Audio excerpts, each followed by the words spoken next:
2021학년도 2학기 연기원 개강예배에 오신 모든 여러분들을 주님의 이름으로 환영하고 또 축복합니다. 다들 개강 2주차는 어떻게 보내고 계신가요? 개강으로 또 코로나19로 많이 혼란스러운 상황 가운데 있음에도 함께 예배하기 위해 이 자리 가운데에 나와오신 모든 여러분들을 다시 한번 환영하고 또 축복합니다. 이번 예배는 부득이하게 코로나19 관련 방역수칙 준수를 위하여 전체 사전 촬영으로 진행되었습니다. 함께 현장에서 예배를 드릴 수 없음에 많이 아쉽지만 그럼에도 함께 마음을 모아 예배할 수 있었으면 좋겠습니다.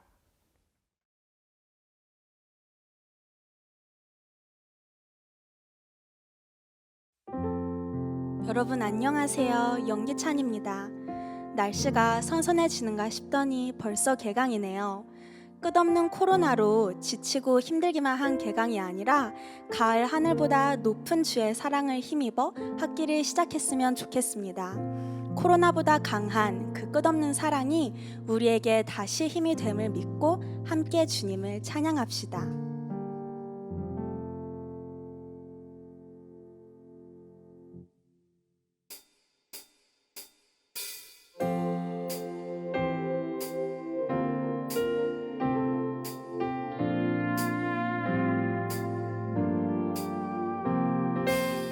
하늘보다 높은 주의 사랑 하늘에서 주잡이 내려 영원한 사랑 알게 하소서. 너무도 깊은 주의 끝없는 사랑 흐르게 하소서. 주 사랑 더 알게 하소서. 나에게 부으소서. 끝없는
여러분은 고등학생 때 대학을 생각하며 어떤 기대를 하셨나요?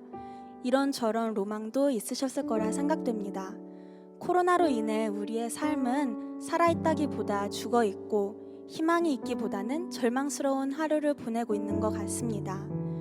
우리는 이 죽음과 같은 시간을 어떻게 견딜 수 있을까요? 식상하게 들리실지도 모르지만 십자가에 달리셨던 예수님께서는 그 지옥 같은 시간들을 견뎌내시고 부활하시어 우리에게 희망을 주셨습니다.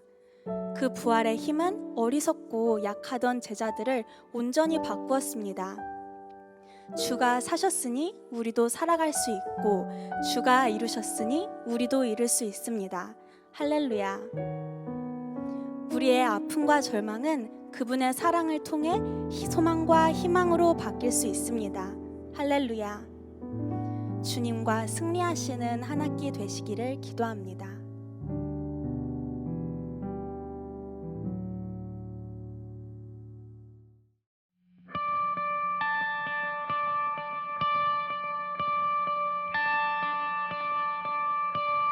우리가 가진 소망의 끝은 죽음에 있지 않고 그가 보이신 소망은 우리의 삶을 넘어서네. 한 나무에 달리셨던 그의 희생과 부활은 우리가 겪는 이곳에서의 절망을 허무네.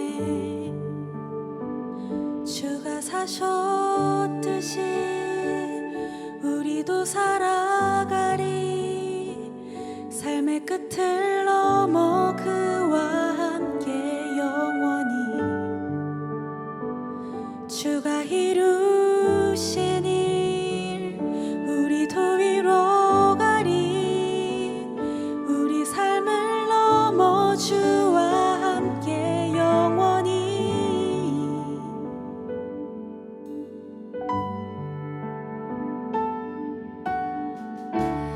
우리가 가진 소망의 끝은 죽음에 있지 않고 그가 보이신 소망은 우리의 삶을 넘어서네. 한 나무에 달리셨던 그의 희생과 부활은 우리가 겪는 이곳에서의 절망을 허무네. 주가 사셨듯이 우리도 살아가리. 삶의 끝을 넘어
길은 어두워도 이 길 끝에 비춰올 빛을 고대하네.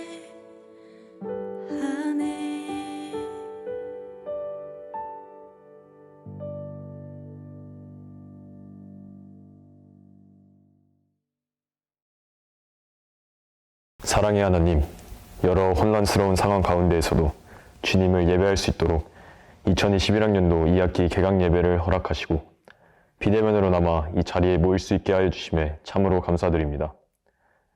136년 전 이 땅 가운데 언더우드 선교사를 보내주시고 진리가 너희를 자유케 하리라는 가르침을 바탕으로 이 학교를 세우셨습니다. 진리와 자유의 정신을 본받고 예수 그리스도의 삶의 발자취를 따라 어렵고 힘든 상황 가운데에서도 나의 만족과 유익만을 위해서가 아니라 이웃 사랑을 실천하며 나아갈 수 있는 저희들이 될 수 있도록 주님 함께하여 주세요. 지유의 하나님, 코로나19로 인해 여전히 세상이 아파하고 있습니다. 주님께서 몸과 마음이 다친 자들에게 찾아가 주셔서 주님의 방법으로 그들을 위로하시고 치유하시리라 믿습니다. 특별히 내 학기째 캠퍼스의 모든 생활이 비대면으로 이루어짐에 따라 대학 생활이 점점 침체되어 가고 있습니다.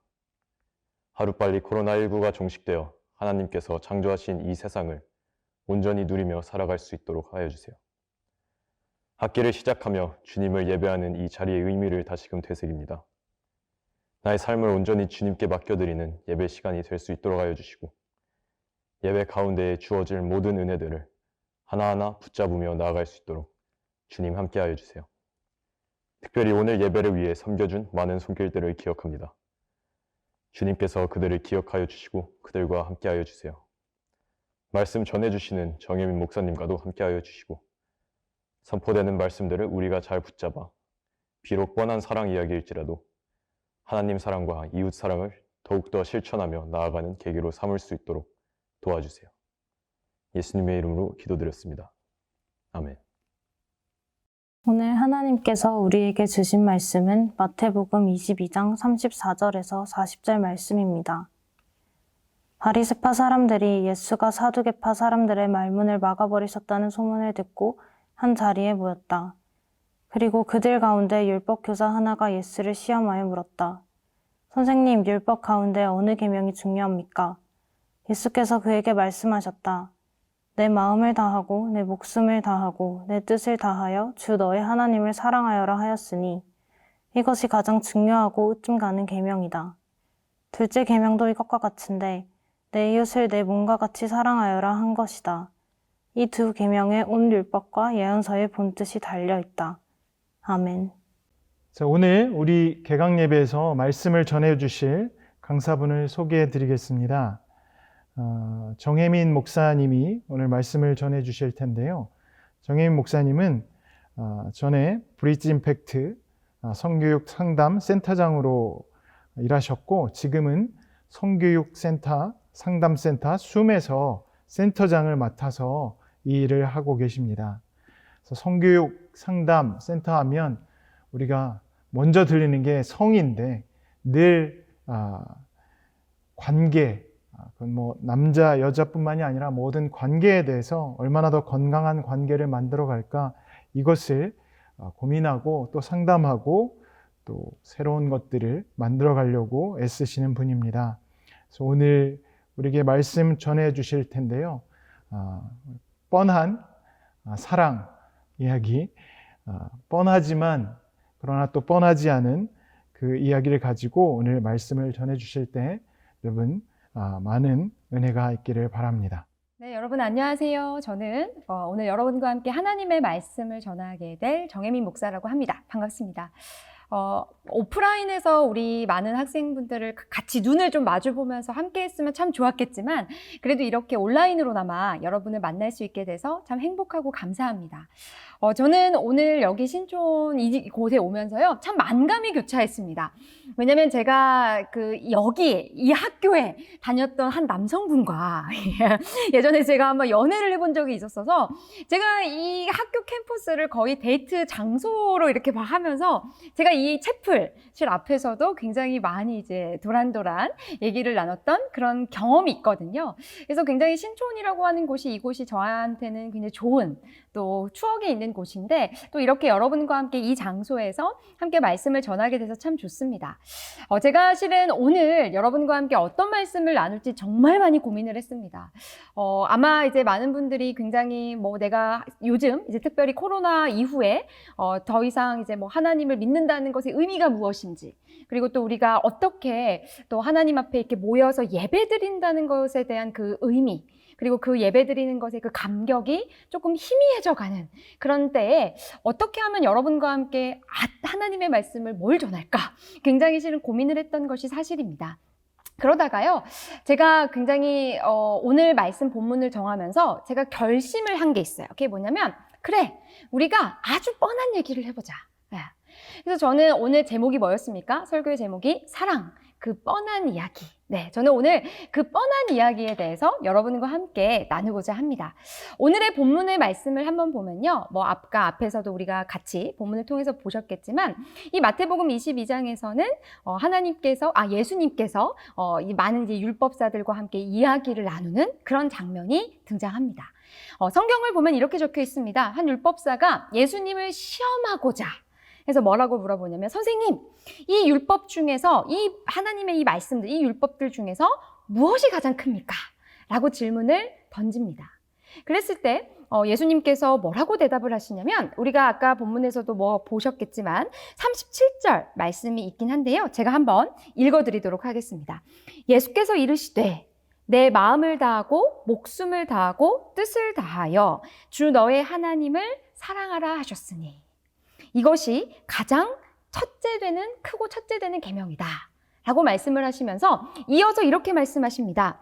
둘째도 그와 같으니 내 이웃을 내 자신같이 사랑하라. 이 말씀 굉장히 우리가 많이 교회를 좀 이제 아마 기독연합 이제 학생분들이시기 때문에 교회에서도 그리고 이 학교에서도 좀 우리가 교제를 나누고 기독교인들 사이에서도 이 말씀은 굉장히 우리가 널리 익히 알고 있는 하나의 기독교인으로서 알아야 되는 공식과도 같은 개념일 것입니다. 하나님을 사랑하고 이웃을 사랑하라. 아마 교회 안에서 제가 그 사랑이라는 말을 들으면요, 아마 반응들이 다 비슷할 겁니다. 또 목사님이 또 사랑에 대한 이야기 하시네. 네, 맞습니다. 기독교는 사랑의 종교라고 우리가 아주 일반적으로 일반 중고등학교 시절에도요, 기독교는 무슨 종교니? 하면 사랑의 종교라고 이야기를 하죠. 그래서 우리는 사랑이라고 하는 말이 너무나도 익숙합니다. 근데 저는 좀 이렇게 한번 물어보고 싶습니다. 과연 왜 예수님은 그 율법사의 그 질문에 이걸 왜 이렇게 뻔한 이야기를 하셨을까?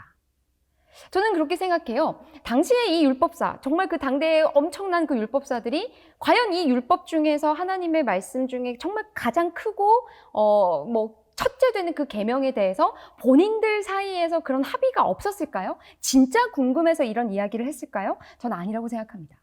분명히 성경에서도 뭐라고 적혀 있냐면 예수를 시험하고자 했다.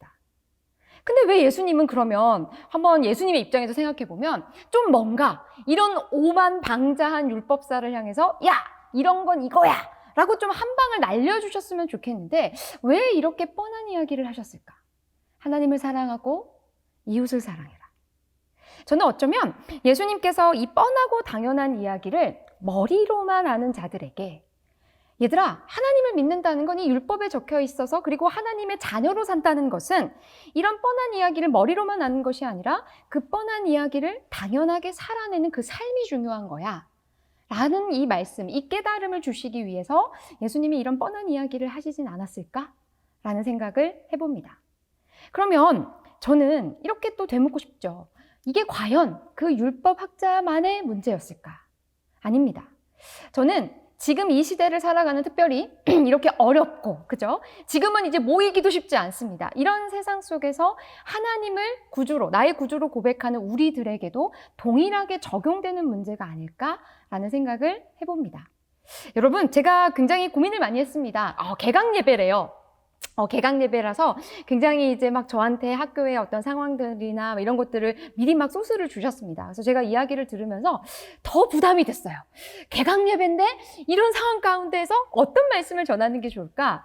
근데 저는 왜 이 말씀을 했냐면 이 한 학기를 시작하는, 특별히 이 캠퍼스에서 또 우리가 삶을 또 다시 이 한 학기를 시작하는 이 예배, 시작을 여는 이 예배 가운데 우리가 진짜 기독교인으로서 정말로 우리가 중요하게 잡고 가야 되는 이 핵심적인 이야기를 좀 하고 싶다라는 생각을 했습니다. 그래서 저는 그러면 어떻게 진짜 우리가 하나님을 사랑하고 이웃을 사랑하는 이것을 말로만 하고 고백하는 것이 아니라 어떻게 이런 삶을 살아낼 것인지에 대한 아주 좀 구체적인 이야기들을 여러분과 함께 나누고자 합니다.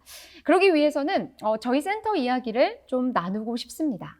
아까 여러분들 제가 아마 소개를 통해서 또 여러분 아셨겠지만 저는 성교육상담센터 숨이라고 하는 기관에서 대표를 맡고 있습니다. 물론 저도 이제 교회 안에서 사역도 했던 때도 있었고 지금도 굉장히 많은 곳에서 이제 기독교인들을 만나지만 저는 특별히 이제 기관 사역을 하면서 굉장히 이제 교회 바깥에서 의 어떤 그런 떠다니는 본인의 정체성에 대해서 굉장히 고민하는 그런 가난한 성도들도 많이 만나고 아니면 아예 예수 그리스도를 모르는 사람들을 굉장히 많이 만나고 있습니다.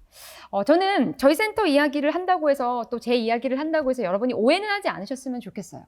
저는 오늘 여러분한테 여러분 저처럼 사십시오 라고 이야기를 하려고 이 자리에 선 것은 아닙니다. 근데 왜 제가 제 이야기와 저희 센터 이야기를 좀 하고자 하는 거냐면 저는 굉장히 처절하게 실패했던 사람입니다. 특별히 많은 분들이 뭐 저를 조금 이제 책이나 방송을 통해서 보신 분들은 정혜민 목사님은 뭔가 좀 다른 삶을 사나? 뭔가 좀 특이한 사역을 하시네? 라고 생각하시겠지만 저는 굉장히 흔한 평범한 그냥 하나님 앞에 선 한 사람이었을 뿐입니다. 근데 제가 그 과정 가운데 이 삶, 이 하나님을 사랑하고 이웃을 사랑하기 위한 이 삶을 사는 그 과정 가운데에서 처절하게 제가 실패하고 넘어졌던 이야기를 여러분과 함께 좀 나누고자 합니다. 그러면서 그럼에도 불구하고 우리가 이 현실, 이 퍽퍽하고 이 차가운 냉혹한 이 현실 속에서 어떻게 우리가 크리스찬으로서 이 삶을 살아낼 수 있을 것인지에 대한 그 답을 함께 고민하는 시간이 됐으면 좋겠습니다. 저희 센터 먼저 이름을 이야기하자면 숨입니다. 네, 말 그대로 숨쉬다. 그런 뜻입니다. 근데 왜 저희가 이 숨이라는 이야기를 했냐면 저희는 이제 여러분들 막 말 그대로 저희는 성교육도 하고요. 상담도 하는 기관입니다.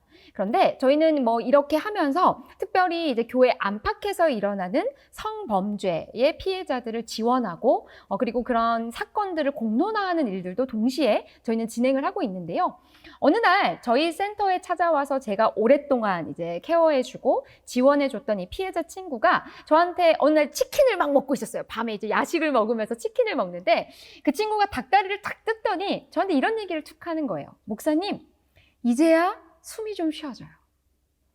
제가 실은 거기에서 저희 센터 이름을 숨으로 해야겠다라고 생각을 하게 됐습니다. 말 그대로 많은 사람들이 혼자 그런 특별히 이제 크리스찬들이 좀 더 그러신 것 같은데요. 특별히 성에 대해서 굉장히 끙끙거리고 혼자서 고민하시는 그 부분들을 우리 센터에 왔을 때 누군가가 그런 이야기를 솔직하게 했을 때 그냥 숨 쉴 수 있었으면 좋겠다. 하나님께서 우리에게 처음에 부여해 주신 그 숨, 그 호흡, 그것을 다시금 회복할 수 있는 그런 공간이 될 수 있다면 우리 센터가 이 시대 가운데 하나님이 원하시는 그 역할을 조금이나마 할 수 있지 않을까라는 생각을 가지고 저희가 숨이라는 이름을 가지고 활동을 하고 있는데요. 제가 오늘 성교육을 하러 온 건 아니지만 저희는 성이라고 하는 것을 단순하게 신체적인 것을 이야기하는 것이 아니라 저희는 실은 나다움을 회복하고 너다움을 회복하고 결국에는 우리다움을 회복하는 결국에는 그 관계 그 자체를 저희는 성이라고 정의를 내려놓고 있습니다. 그래서 저는 제가 여성 목사이고 뭔가 이제 피해자들을 돕고 하다 보니까 이제 많은 분들이 오해를 하세요. 저 단체 너무 급진적인 거 아니야? 저 단체는 되게 여성 막 거기 강경한 단체가 아니야? 라고 하시겠지만 저희는 여성한테만 국한되는 그런 활동을 하는 건 아니고요.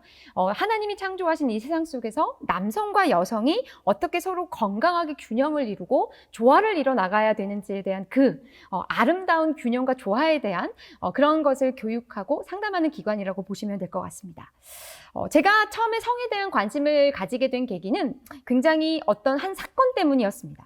저도 굉장히 어떻게 봐서는 평범하게 학교 다니면서 또 교회에서 사역하면서 그냥 이렇게 막 하나님 찬양하는 게 좋고, 저는 교회에서 또 열심히 또 찬양팀 반주도 했던 그런 열성적인 크리스찬이었습니다. 근데 제가 어느 날 전도사 시절에 저를 찾아온 한 학생이 있었어요. 근데 그 학생이 자기가 저희 교회에 다니는 학생은 아니었지만 다른 교회 다니는 학생이었는데, 자기가 다녔던 그 교회의 목회자에게 성폭행을 당해서 저한테 이제 도움을 요청하러 왔었어요. 그래서 제가 이 친구를 당장 이제 상담할 수 있는 상황이 아니어서 3일 뒤에 만나기로 이제 약속을 잡아놓고 그 친구한테 3일 뒤에 보자라고 이야기를 하고 돌려보냈습니다. 근데 이 친구가 그 3일을 채우지 못하고 극단적인 선택을 했습니다. 그러면서 제가 경찰서나 이런 조사를 나가면서 이 친구가 왜 그런 선택을 할 수밖에 없었는지에 대해서 알게 됐어요.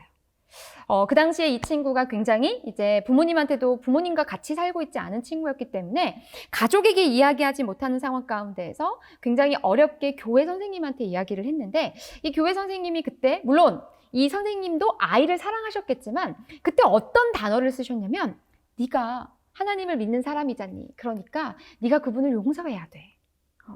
이게 하나님의 사랑이고 이게 하나님의 은혜야. 라는 이야기를 그 아이한테 했고, 이 아이는 그것에 비관해서 그 선생님과 대화를 마치고 나오다가 그런 선택을 하게 됐다는 것을 제가 알게 됐습니다. 저는 굉장히 혼란스러웠습니다. 왜냐면요, 여러분 보세요. 이 선생님이 쓰신 단어는요, 우리한테는 굉장히 익숙한 단어입니다. 용서, 은혜, 사랑. 근데 이런 정말 당연하게 우리가 기독교 안에서 이렇게 선하게 사용되었던 이 용어가 왜 이 상황에서 이렇게 쓰여질 수밖에 없었는지가 저는 굉장히 의아했습니다. 그때부터였습니다. 뭔가 잘못됐구나. 내가 그동안 정말로 당연하게 교회 안에서, 기독교 공동체 안에서 들었던 이 개념들이 어쩌면 당연한 것이 아닐지도 모르겠다라는 의심을 그때부터 품었던 것 같아요. 여러분, 저는 10대 때 하나님을 굉장히 뜨겁게 만났습니다. 굉장히 어려운 상황 가운데에서 정말 뜨겁게 하나님을 만나서 신학교에 입학을 했습니다. 그랬을 때 제가 처음에 그 신학교에 그 개강 때 딱 그 들어갔던 날을 잊지를 못해요. 왜냐면 이제는 내 인생에 있어서 아주 따뜻하고 아주 행복하고 아주 행복한 막 좋은 일들만 펼쳐질 거야 라는 생각을 가지고 굉장히 두근두근한 마음으로 학교에 입학을 했습니다. 여러분들도 아마 처음에 이 학교 입학하셨을 때 아마 그런 생각 하셨을 겁니다. 아, 나는 인생 성공했어. 그죠? 근데 심지어 여기는 언더우드 또 막 선교사가 또 세운 기독교 학교야. 그러니까 나는 뭔가 크리스찬으로서 이런 우리 한국에서 좋다고 하는 이 학교에서 나는 뭔가 앞으로 좋은 일들만 펼쳐질 거야. 근데 저도 그렇습니다. 그랬는데 제가 특별히 저는 더 신학교니까 더 그랬을 거 아니에요? 근데 제가 학교에서 입학을 해서 제가 학부 4년, 대학원 3년, 무려 7년, 뭐 휴학한 기간까지 합치면 거의 10년을 제가 학교를 다니면서 참 괴로웠습니다. 뭐가 괴로웠냐면 처음에는 막 동료들과 동기들과 함께 MT를 가서도, 신학교에서는요, MT를 가서도 술을 안 마시니까 어떻게 그 콜라 한 잔을 넣고요, 술 취한 사람들보다 훨씬 더 재밌게 노는 거예요.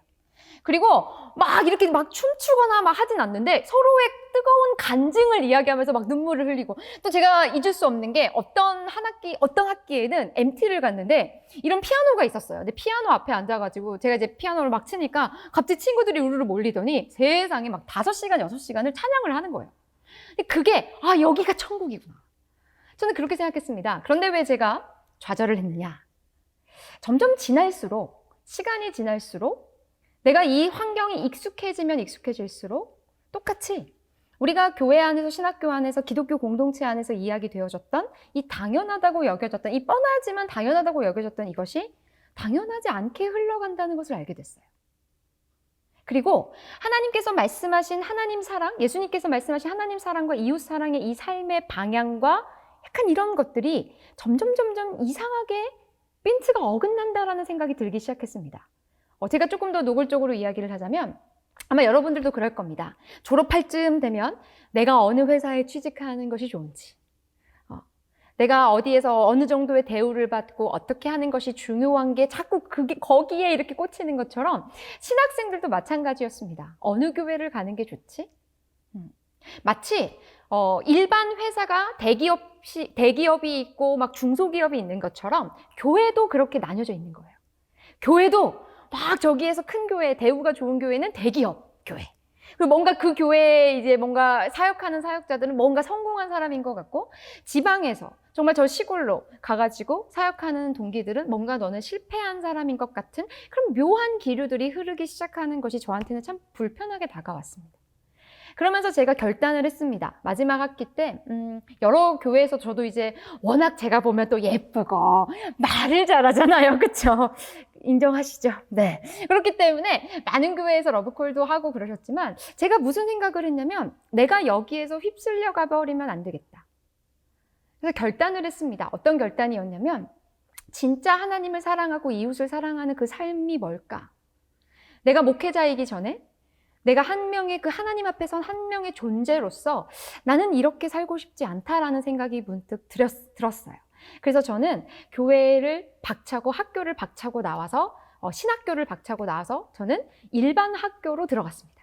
그래서 굉장히 오랜 시간 동안 학교에서 교사로 있었습니다. 물론 제가 종교교사이긴 했지만 뭐 여중, 남고를 거쳐서 또 한 여자대학교에서도 기독교재단의 한 대학교에서도 제가 강의를 하면서 교회를 다니지 않는 분들과 함께 이야기를 나누기 시작했고 그들과 함께 신학적인 질문들을 던지기 시작했습니다. 그때 제가 그렇게 갔을 때 거기에서 저의 사역과 저의 인생을 뒤바꿔 놓는 한 사건을 만나게 됐습니다. 그게 바로 뭐냐면 여러분들이 혹시라도 제 이름을 검색하시면 바로 딱 하고 같이 연관 검색어로 뜨는 그 사건입니다. 그루밍 사건입니다. 우리나라에서 처음으로 이 성범죄 용어를 공식화하고 이것을 공론화하는 기자회견을 저희가 2018년에 했습니다. 하고 나서 이후로 저는 이것이 연결점이 되어서 일반 시사 프로그램이나 아니면 일반 뉴스나 아니면 지금도 저희는 이제 국회의원님들을 만나서 이런 피해자들이 더는 생기지 않는 그런 법안의 개정을 실제로 저희가 개정을 했고요. 그래서 여러 가지 이제 이런 부분들을 통해서 많은 사람들을 돕고자 하는 일을 제가 뛰어들게 됐습니다. 저는 처음에 제가 이 사건에 뛰어들었을 때 저는 이게 굉장히 모든 사람들이 환영할 거라고 생각했어요. 왜냐면 이거야말로 교회 안에서 그렇게 굉장히 불이하게 목회자에게 정말 수없이 많은 미성년자 때부터 많은 피해자들이 이 한 목회자에게 그런 피해를 당했고 나는 그런 피해자를 도와주고 있는 입장이고 그걸 기자회견을 했기 때문에 저는 많은 사람들이 제가 하고 있는 사역에 대해서 지지해주고 그건 당연한 거야 라고 이야기를 해줄 줄 알았어요. 왜냐면 제가 교회 안에서 그리고 학교 안에서 제가 하나님의 말씀을 펼쳐놓고 제가 같이 공부하고 또 교수님께도 목사님께도 들었던 얘기는 하나님을 사랑하고 이웃을 사랑하는 그 삶에 대해서 저는 이야기를 들었기 때문에 저는 이것이 당연하게 칭찬받을 일이라고 생각했는데 아니요. 그 대가가 너무 혹독했습니다. 어느 순간에서부턴가 가해자 측에서 저를 욕하는 것은 제가 받아들여요. 그렇지. 쟤네는 당연히 내가 믿겠지. 근데 제가 굉장히 저를 힘들게 했던 것이 무엇이었냐면 바로 같은 편이라고 생각했던 사람들의 공격이었습니다. 같이 하나님을 믿고 같이 수업을 들었고 같이 예배를 드렸고 같이 간증을 나누고 같이 은혜를 나눴는데 어느 순간에서부턴가 저한테 저를 걱정하고 사랑해준다는 분들이 많이 이런 이야기를 하셨어요. 혜민아, 너 그러면 사람들이 싫어해. 혜민아, 너 그러면 교회에서 안 불러. 혜민아, 네가 그런다고 바뀌겠니? 이런 이야기들이 저를 굉장히 낙담하게 만들었습니다. 왜 그렇지? 나는 이게 맞다고 생각했고 많은 사람들이 나를 지지해주고 함께 할 수 있을 거라고 생각했는데 정말 아군들이라고 생각했던 분들의 공격을 받았을 때 제가 굉장히 크게 마음에 상처를 입었습니다. 아마 여러분들도 어떤 상황 가운데 있는지는 모르겠습니다. 근데 제가 듣기로는 굉장히 지금 여기 학교 안에서 이런 기독 학생 운동하는 것이 굉장히 녹록지 않다는 이야기를 들었습니다.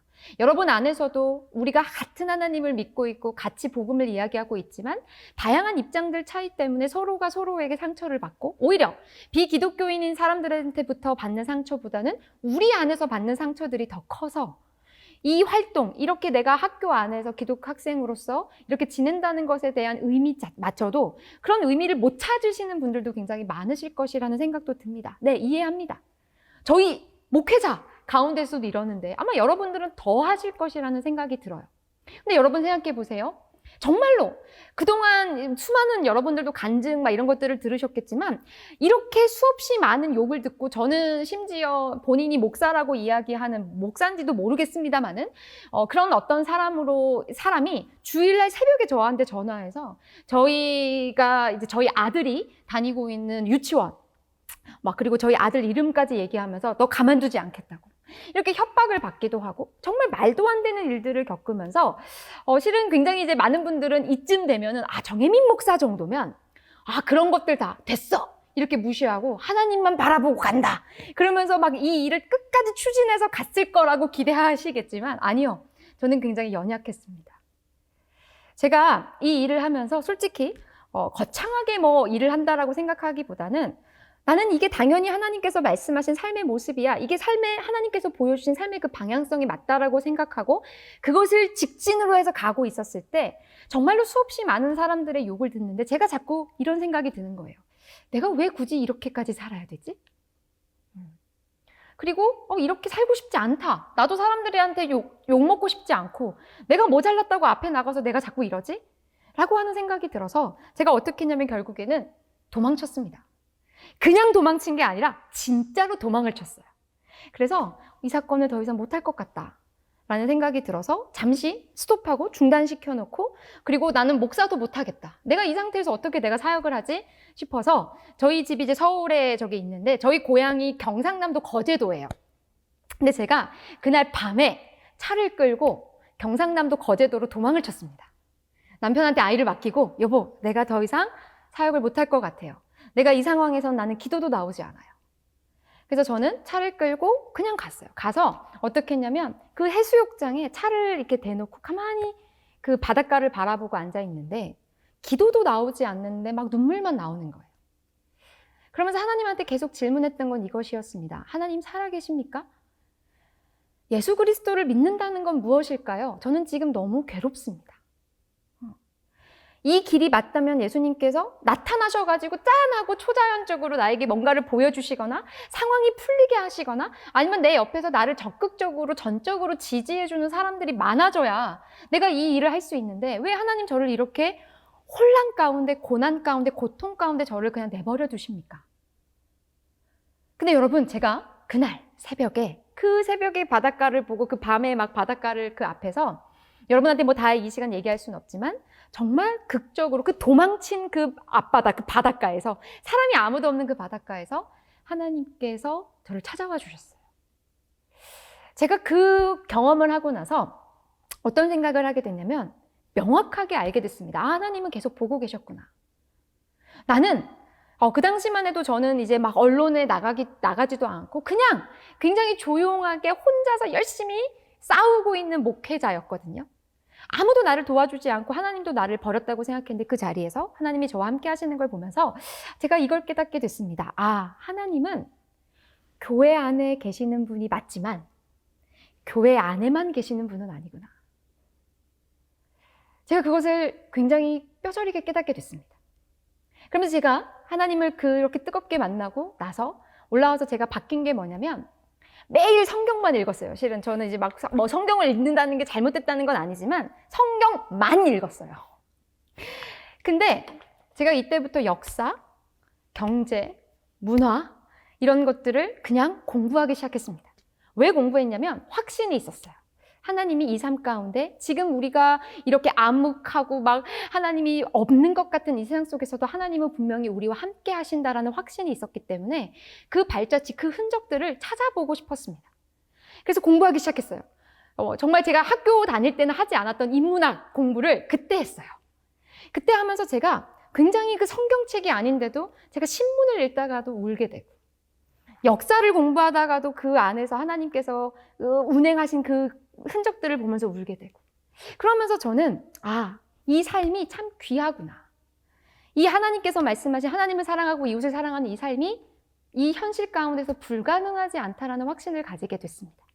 그래서 저희가 이후에 기자회견을 하게 됐고 그리고 그 이후에 저희가 여러 가지 법안도 개정하고 실제로 법안이 개정되면서 이 교회까지 이렇게 바뀌게 되는 이런 모습들 보면서 또 교단이 바뀌게 되는 이것들을 보면서 하나님께서 정말로 살아계신다는 것을 현장에서 느끼게 됐습니다. 여러분, 저는 제가 이 얘기를 하는 이유는 제가 잘났고 제가 이런 초자연적인 어떤 설명할 수 없는 하나님과의 진한 관계 때문에 제가 갑자기 이렇게 잘 됐습니다라고 이야기를 하는 것이 아닙니다. 아마 지금 이 방송을 통해서 예배를 드리시는 분들도 엄청나게 고민이 많으실 것이라는 생각이 들어요.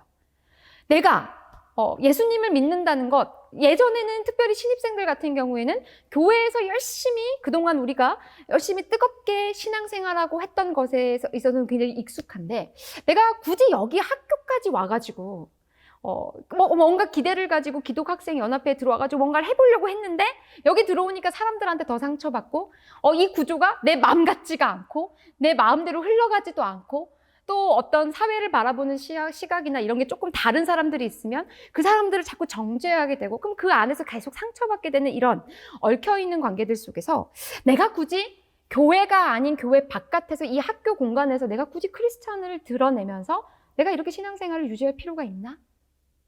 라는 생각을 하고 계시는 학생분들도 굉장히 많으실 것이라는 생각이 들어요. 더군다나 우리가 예전에는 그래도 이렇게 함께 모여서 함께 찬양하고 했을 때는 그래도 이 모임 자체가 굉장히 감격스럽고 좋았는데, 이제는 모이는 것도 힘들어졌어요.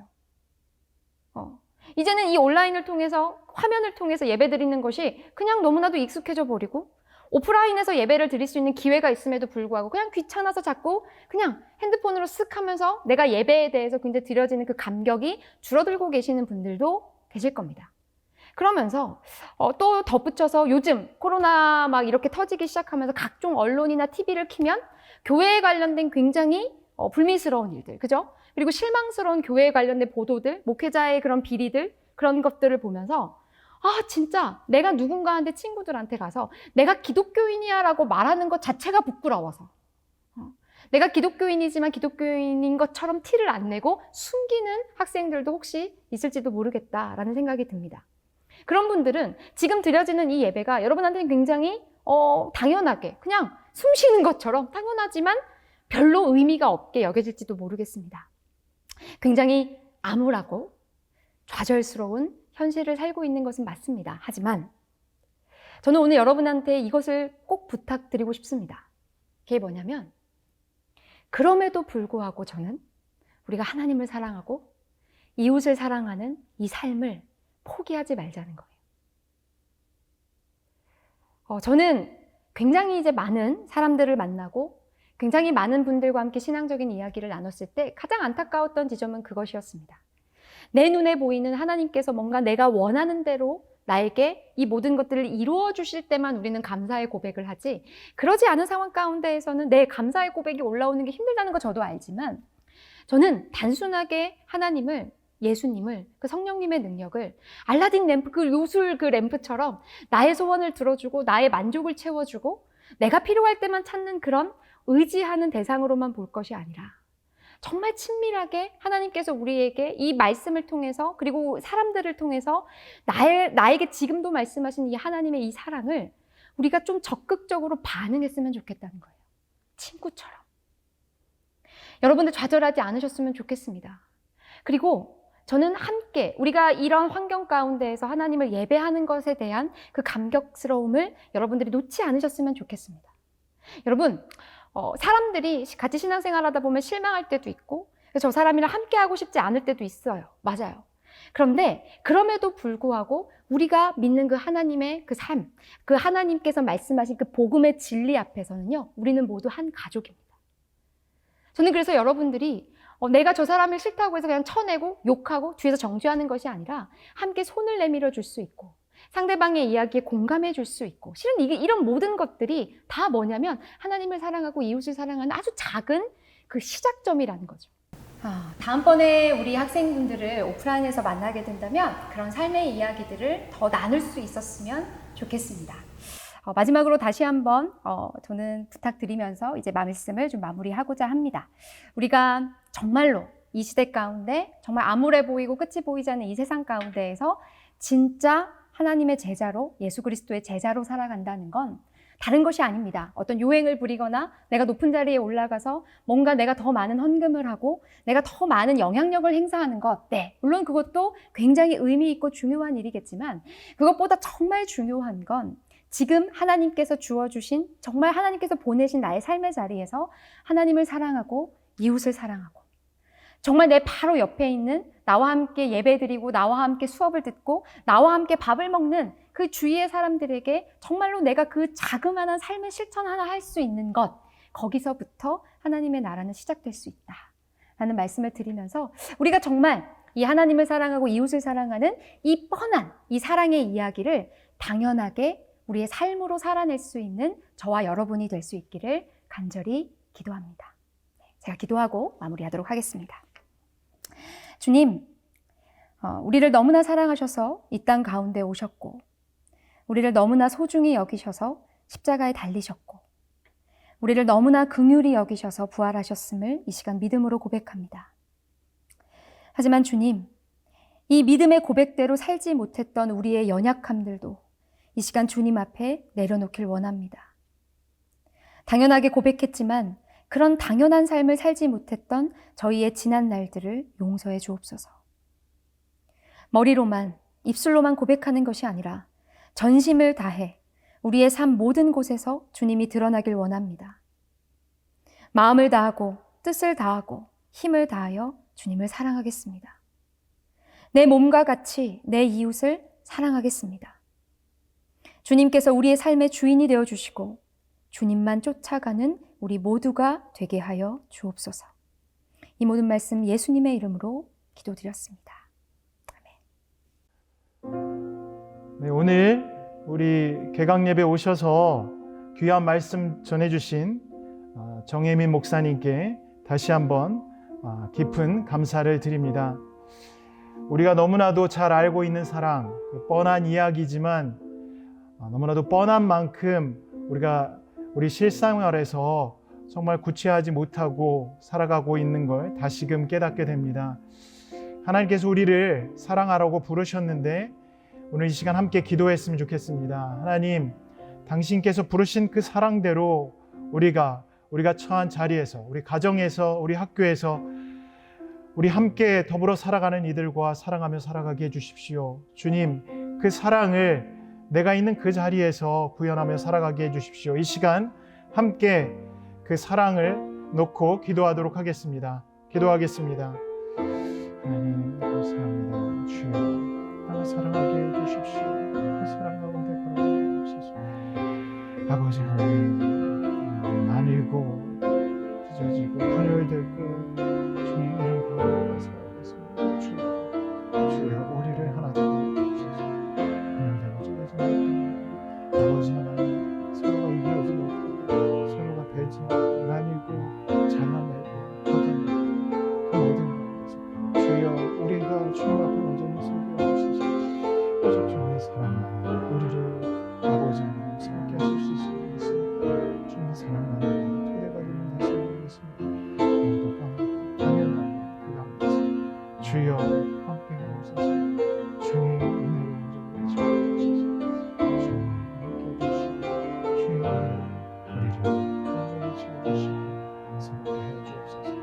주님께서 해주시고 주여 아버지 하나님, 당신의 사랑을 우리의 희망이 되시고 우리의 토대가 되시고 우리가 의지가 되는 당신의 주님 온전히 도와주옵소서.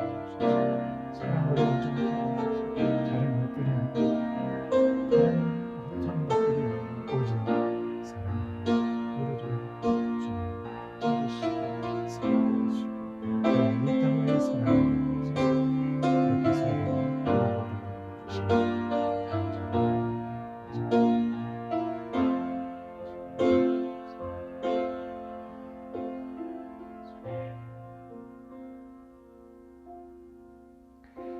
예수님의 이름으로 기도합니다. 아멘. 이제 축도로 오늘 2021년 2학기 개강 예배를 마치겠습니다.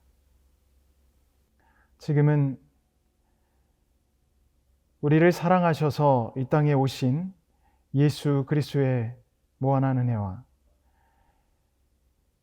이 땅을 창조하셔서 하나님의 사랑의 의미를 깨닫게 하시고 또 그 가운데 살아가게 하시는 하나님의 변함없는 사랑과 우리와 함께 하셔서 사랑의 공동체, 용서의 공동체, 그리고 화해의 공동체, 무엇보다도 하나님께서 원하시는 그 예수 그리스도와 걸어가는 공동체를 위해 우리를 일으키시고 세우시고 동행하시는 성령님의 감동하심이 이제 2021년도 2학기를 시작하는 이 자리에 개회에 참여하며 하나님의 뜻대로 하나님께서 우리에게 말씀하신 사랑대로 살아가기로 다짐하는 우리 연세 모든 구성원들 하나하나 위해 지금부터 영원토록 함께 하시기를 간절히 축원하옵나이다. 아멘.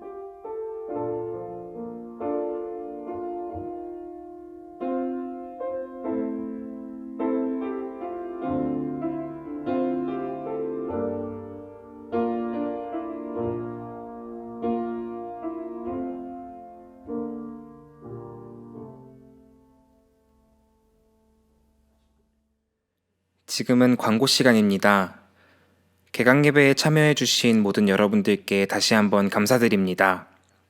항상 섬겨주시는 교목실, 연기모, 대학교회, 각 선교단체 간사님들, 그리고 특별히 설교로 섬겨주신 성교육 상담센터 수매 정혜민 목사님께 감사의 말씀을 드립니다. 현재 연기연의 다음 임원진이 세워지지 않은 상태입니다. 앞으로의 연기연 사역을 위해 마음을 모아 기도해 주시면 감사하겠습니다. 신촌 캠퍼스와 국제 캠퍼스에 각각 대학교회가 있습니다. 신촌 캠퍼스 대학교의 대학부 예배는 연세대학교 루스채플에서 오후 2시에 진행되며 국제 캠퍼스 대학교의 대학부 예배는 연세대학교 크리스틴 채플에서 오전 11시에 진행됩니다. 혹시라도 각 캠퍼스의 기숙사에 입사하신 분들께서는 함께 예배할 수 있다면 좋을 것 같습니다. 예배를 드리고 계신 분들 중 선교사 자녀분들이 계시다면 지금 광고에 집중해 주세요. 연세대학교의 선교사 자녀 동아리 YMK에서 여러분들을 기다리고 있습니다. 혹시라도 자신이 MK임에도 아직 YMK에 연락해보지 않은 학생들은 꼭 연락해서 YMK와 함께 즐거운 대학 생활을 할 수 있으면 좋을 것 같습니다. 마지막으로 본 예배는 코로나19 관련 교내 행사 지침에 따라 부득이하게 전체 사전 촬영으로 진행되었습니다. 촬영 시 각 공간에 4인을 초과하여 집합하지 않았으며 순서 담당자를 제외하고는 모두 마스크를 착용하고 촬영 전후에 손소독 등의 개인 방역 수칙을 철저히 준수하였습니다. 이후 순서를 알려드립니다. 각 선교단체 간사님들께서는 카카오톡 단체 채팅방을 통해 게시된 줌 링크를 통해 간사회의에 참여해 주시면 감사하겠습니다. 예배에 참여해 주신 학우분들께서는 현재 자막 및 고정 채팅을 통해 게시되고 있는 줌 링크를 통해 이후에 있을 단과대 모임에 참여해 주세요. 전체 회의실에 입장하시면 각 단과대에 맞게 나누어져 있는 소회의실을 선택하여 입장해 주시면 됩니다. 이상으로 모든 예배를 마치겠습니다. 함께 해주신 모든 여러분들께 다시 한번 감사의 말씀 드립니다.